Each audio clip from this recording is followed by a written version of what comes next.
নোয়াখালী থেকে আমাদের সঙ্গে যুক্ত হচ্ছেন আমাদের সহকর্মী মুতাসিম বিল্লাহ সবুজ। সবুজ, নোয়াখালীর চিত্র কেমন, সেখানে হামের প্রকোপ ঠিক কতটা এবং হাসপাতালে নতুন করে কতজন রোগী ভর্তি হয়েছে, চিকিৎসকরা এই বিষয়ে কি বলছেন? আমি এখন আছি নোয়াখালী জেনারেল হসপিটালে। আর আপনাকে একটু দেখানোর চেষ্টা করব যে হামের যে প্রাদুর্ভাব বা হামের রোগীর সংখ্যা কেমন সেটি নিশ্চয়ই আপনি কিছুটা আঁচ করতে পারবেন।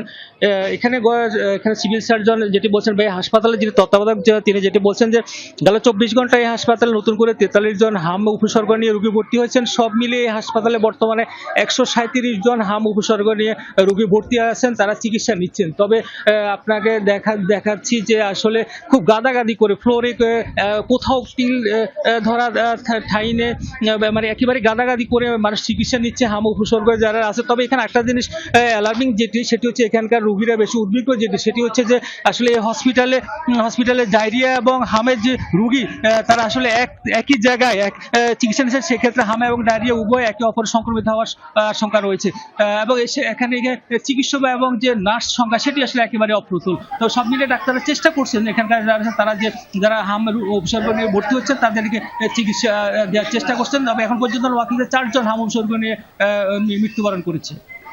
সবুজ, অসংখ্য ধন্যবাদ যুক্ত হবার জন্য।